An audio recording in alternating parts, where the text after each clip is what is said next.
Most Canadians I speak with heading into retirement have already been told they're fine. They've saved well, they've worked with an advisor. On paper, everything looks solid. And technically, they probably can retire. But here's the brutal truth about retiring in Canada in 2026. Being able to retire and having a retirement that actually works long term are two very different things. The problems I see don't come from people undersaving, they come from plans that were built to answer a single question: can I retire? But we're never modeled for what happens after work stops. Because retirement isn't one decision, it's a series of decisions that compound over decades.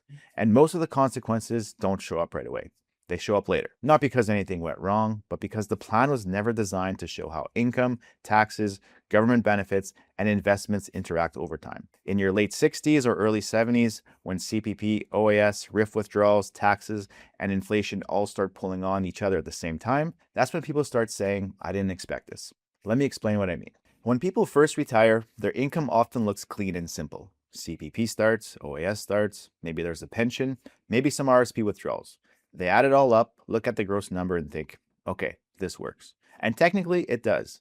But CPP is taxable, OAS is taxable, RRSP and RIF withdrawals are taxable, and so are pensions. None of that is hidden. What is hidden, though, is how that structure changes how spending feels. Early on, withdrawals are optional. You can decide how much to take, you still feel in control. But as retirement progresses, more of your income becomes mandatory. RIF minimums increase every year, CPP and OAS are fully in place and increase with inflation, and suddenly the amount you can choose to not take gets smaller.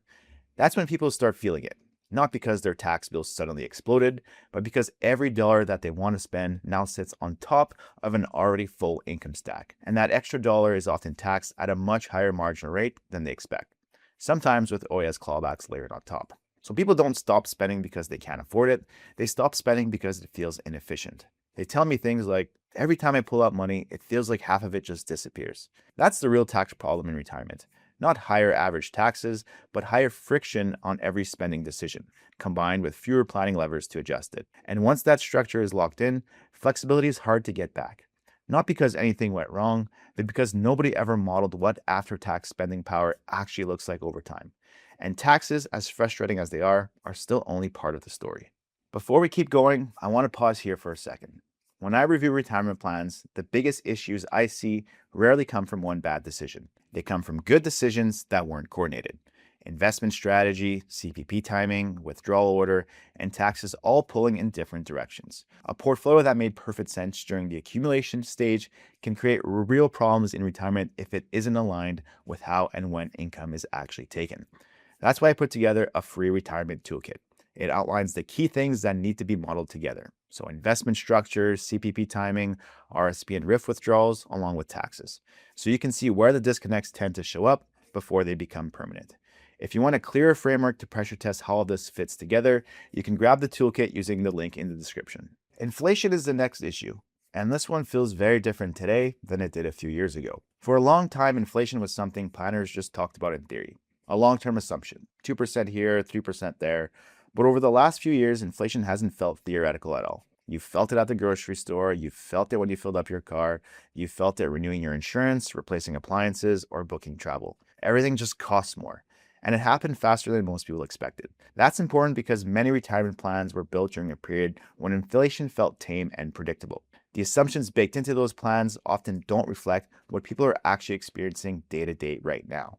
And here's where the real problem starts. Early in retirement, higher prices don't necessarily break the plan. They just make things feel a little bit tighter. People adjust a little, they notice it, but they assume it will settle down or work itself out. This is what happens when higher than expected inflation shows up early and then compounds over a 25 or 30-year retirement. CPP is indexed, which helps, but many pensions are not. So that fixed pension that once felt rock solid starts covering less and less of real-world expenses. And even with indexed income, actual spending often rises faster than CPI because the things retirees buy most frequently, food, utilities, home maintenance, insurance, don't always behave neatly. So what starts as frustration at the grocery store slowly turns into a planning issue. Not because someone overspent, not because markets failed, but because the plan assumed a version of inflation that no longer matched reality. This is where I see people lose confidence. They don't feel poor on paper, but they feel it in their lifestyle. And if inflation isn't being modeled properly year by year, the plan quietly drifts out of alignment with real life. Inflation doesn't just erode purchasing power over time, It exposes plans that were never stress tested for periods like the one we've just lived through. That's why inflation can't be treated as a generic long-term assumption anymore. It has to be pressure tested. Because if your plan only works in a low inflation world, it's not really a plan. It's a best case scenario. All right, let's keep going, because the next decision is one of the most permanent ones you're going to make in retirement. CPP timing is one of the biggest retirement decisions Canadians make, and it's also one of the most casually handled. Most people treat CPP like a preference.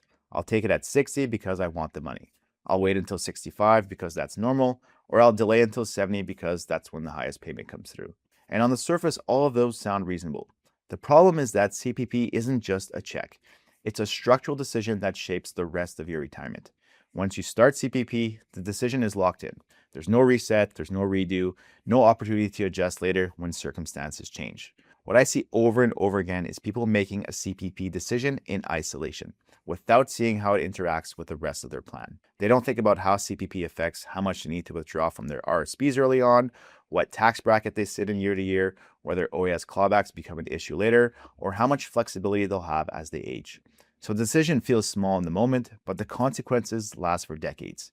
And here's the part most people miss. Starting CPP earlier often means taking less from your RRSPs in your 60s. Delaying CPP often means taking more from your RRSPs to bridge the gap. Neither approach is inherently right or wrong, but each one creates a very different tax and income path over time. If you start CPP early while you're still working or while other income is already in place, you can push yourself into higher tax brackets without realizing it. If you delay CPP but don't coordinate RSP withdrawals properly, you may end up with a much higher RIF later on, forcing higher taxable income in your 70s right when flexibility matters most. And here's where the regret shows up.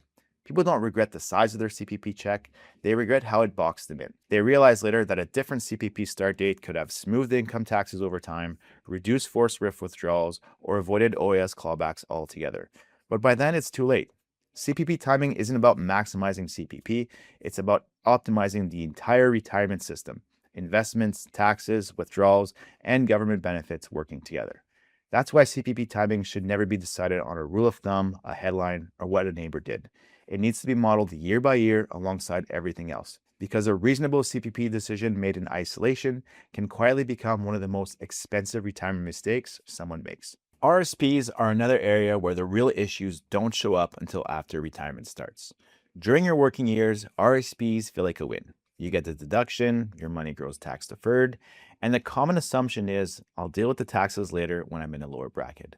And for a long time, that feels reasonable. But then retirement actually begins. In the early years, RSP withdrawals still feel optional. You decide how much to take, you feel like you're in control. That's where a lot of people get lulled into a false sense of comfort. Then time passes, at 71, RSPs convert to RIFs, and from that point on, withdrawals are no longer optional. The government decides the minimum, and that minimum increases every single year. This is where people feel blindsided, not because they didn't know RIFs existed, but because they didn't realize how much income those withdrawals would force later on. RIF withdrawals stack on top of CPP, OAS, any pension income, and all of that is fully taxable.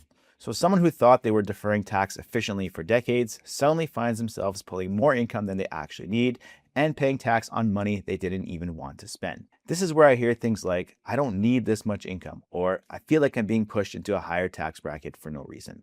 And in many cases, that income pushes them straight into the OAS clawback. So now it's not just tax, it's tax plus a loss of government benefits. Here's the frustrating part. The problem isn't that RSPs were a bad idea.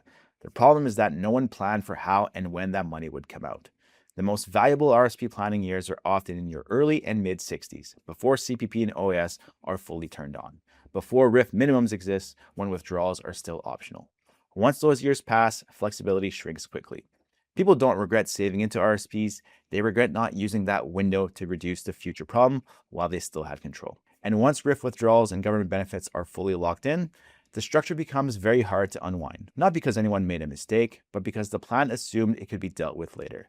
In retirement, later is often the most expensive word in the plan. At this point, a lot of people assume the biggest threat to their retirement must be the markets. Markets can crash, there's volatility and bad years.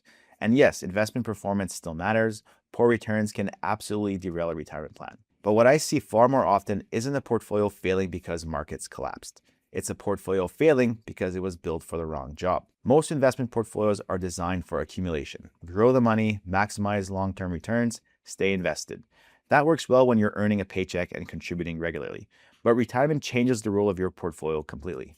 Now the portfolio has to fund spending, manage taxes, coordinate with CPP and OAS, absorb withdrawals during bad markets, and do all of that without the safety net of new contributions.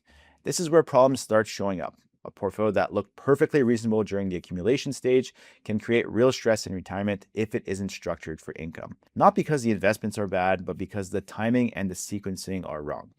Here's what that looks like in real life. Markets go through a rough year early in retirement, nothing catastrophic, just normal volatility. But withdrawals still need to happen. So money gets pulled from accounts that are down, or taxable income gets triggered at the worst possible time. Or RSP withdrawals increase because CPP hasn't started yet. Losses get locked in, taxes get triggered unnecessarily, and suddenly a temporary market decline turns into a permanent reduction in future income. This is what people mean when they say retirement feels fragile. Not because they panic, but because the portfolio wasn't designed to handle withdrawals and volatility at the same time. Another issue I see constantly is investment decisions being made in isolation from taxes. People will say, my returns are good, or my portfolio is conservative, so I have nothing to worry about. But the real question in retirement isn't just what your portfolio earns. It's what you keep after tax and when those taxes show up. A portfolio that generates income in the wrong accounts can push you into higher tax brackets, trigger OAS clawbacks, reduce flexibility later in life. So even if returns look fine, the outcome isn't. This is why investment strategy can't be separated from retirement income planning. They're not two conversations, they're the same conversation. And this is where I want to be very clear. There's no such thing as a safe portfolio in retirement if it isn't aligned with how income is actually being taken. You can be too aggressive and you can be too conservative. You can still be wrong even if performance is decent. Because in retirement, the structure matters more than the actual returns. How your portfolio is positioned, which accounts are used for income, how withdrawals are sequenced during good and bad markets, and how all this interacts with CPP and OAS along with RIF minimums. That's what determines whether a portfolio supports retirement or quietly works against it. The people who struggle aren't reckless investors. They're people with reasonable portfolios that were never re-engineered for the retirement phase, built to grow, but not built to pay. And when withdrawals, taxes, and markets collide, those gaps finally become visible. That's why an investment strategy has to evolve in retirement. Not to chase performance, not to avoid risk entirely, but to support income, manage taxes, and protect flexibility over time. All of this leads to the core issue. Most retirement plans are static. They're built as snapshots, one projection, one straight line. And that works fine for answering simple questions like, can I retire? But retirement isn't static. Incomes change, taxes change, government benefits change, your spending is going to change, and markets don't always cooperate on schedule. The plans that break aren't reckless, they're just incomplete. They answer if you can retire, but they never answer the harder questions. What does this actually look like over time? That's the brutal truth about retiring in Canada in 2026. Most people aren't undersaved, they're undermodeled. And that's exactly why we built the Atlas system. It's designed to do what traditional retirement plans don't. Model retirement the way it's actually lived, year by year after tax, with CPP, OAS, RIF withdrawals, investment structure, and inflation all interacting. Not in isolation, not to predict the future perfectly, but to show you how different decisions reshape the path ahead before those decisions become permanent. That clarity is what most people are missing. You can check out the Atlas system using the link in the description. Now, even if your retirement is properly modeled, there's still one decision that matters more than most people realize: timing. Retiring too early can quietly create tax and cash flow problems that compound for decades. But waiting too long can mean trading away years you'll never get back. So in this next video, I walk through the 5 questions you need to answer before you pull the trigger on retirement. If you can confidently say yes to all 5, you're probably a lot closer than you think. Check it out here.